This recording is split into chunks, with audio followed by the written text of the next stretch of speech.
Hi everyone, welcome back to Hope and Coffee, and this is part 2 of the 10 life experiences that help to determine, life.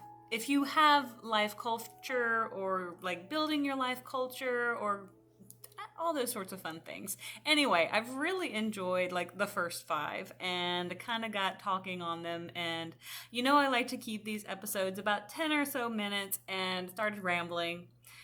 So we will try not to ramble too much on this one. So before we get started, please like, subscribe, and turn on notifications. It would really help. And we will get started with the number 6 through 10.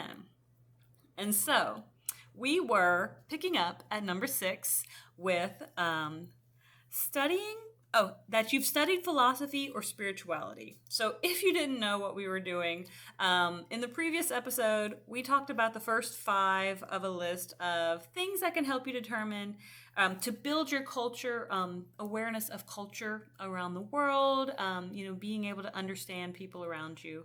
And so one of the things that this list kind of is saying is that you have studied philosophy or spirituality in any way. And this does not specifically pertain to just religion.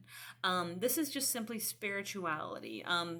This is some self-awareness. This is kind of realizing that in the grand scheme of things, that sometimes we are pretty small. This is sometimes, that the main character syndrome is kind of not, it's not a great thing because we are but a speck in the stars. But philosophy and spirituality are some things that will help to put some things in perspective if you ever decide that you want to look into those things. And I'm not saying anything about religion in that topic at all, because that is not part of what philosophy and spirituality are about. If that's how you group it, that is fine, but it does not have to be. But we can move on to number 7, and number 7 is engaging in self-awareness. And that is something that I also think is incredibly important when it comes to being more cultured. Because when you are self-aware about yourself, then you are more cognizant of treating others with a little more kindness and consideration. And I think that's really important. Through the years, through the past couple of years of going through therapy and things like that, one of the things that I have tried to do is really,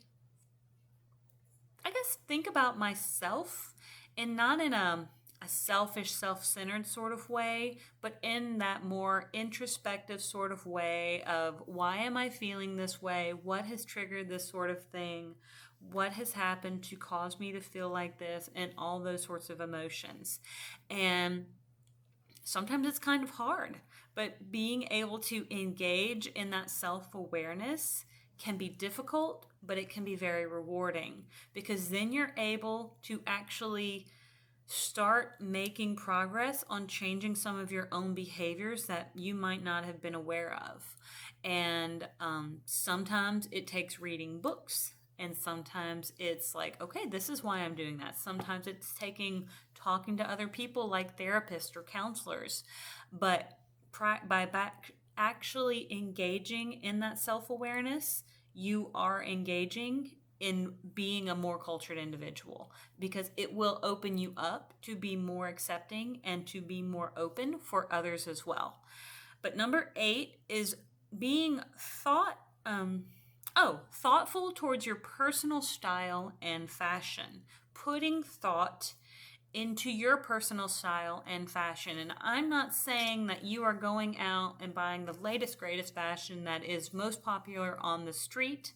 I am not saying you are opening the covers of Vogue and Forbes or whatever and buying, the it thing. I am saying you have taken the time to determine what makes you feel great, what makes you feel confident and good, and that is all that means.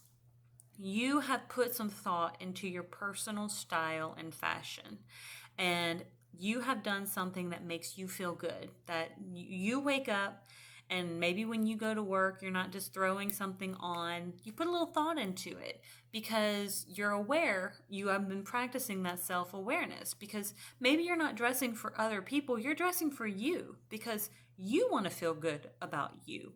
You want to feel nice for you.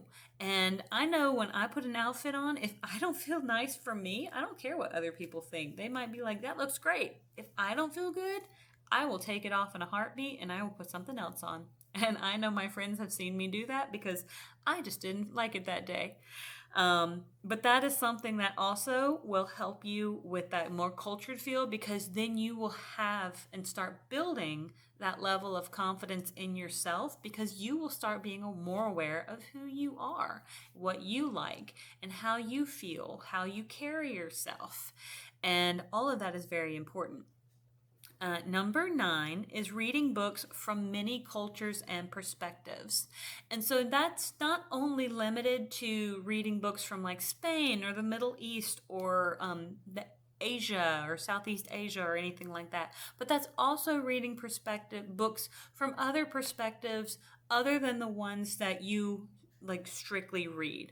So, I mean, sometimes I get stuck into ruts where I just really love murder mysteries, but maybe I need to read a nonfiction book. Maybe I need to read some LGBTQIA books. Maybe I just need to read a romance book. I don't know. But the thing is reading those other perspectives will allow me to put myself in other people's shoes for a period of time and allow me to continue to broaden my horizons beyond the things I already know. And that's what I love. I love to continue to push outside my comfort zones.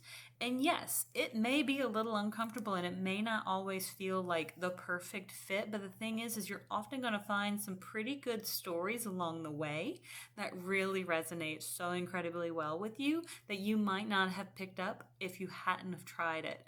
And I know through book clubs and through the podcast that I'm a part of, I've been privy to be exposed to some of the books like that I don't know if I would have picked them up on my own, but I'm so glad that they came kind of across my desk or across my phone or my NetGalley app in order to be able to read them for the podcast or for the book club and be able to share them with the audience, because honestly, I was a better person after I got to read them. And finally, number 10 is watching films from various cultures and countries as well. So again, this kind of goes along with reading books, is also watching those movies that are not always American-made movies. It's just simply being able to say that, and not just doing it for the fad of it, but actually kind of doing it to understand them a little bit better. Maybe watching some indie movies, maybe watching movies that didn't make it to the Oscars, or maybe they did make them to the Oscars, but they were in different categories that maybe you would have maybe not picked up previously. But the thing is, it's just branching outside of the things that you are pretty comfortable with and finding some of those things that'll help to continue to broaden your mind and continue to help you grow in your journey for understanding others. Because the more we can understand others, the more we can be accepting of people who are different from us. And that's what we all need, is to be able to be a little more accepting and understanding, because then we can all be a little bit better people, can't we? But anyway, thank you so much for tuning in to part 2 of the top recommended life experiences. I guess there were 10 life experiences that can help you to be a little more cultured. So let me know what you think down below. If you think these are things, or if you have a few extra, or if you think we could have cut a few out, which ones would you have cut out? And I will see you all on the next page. I hope you have a great one. Goodbye.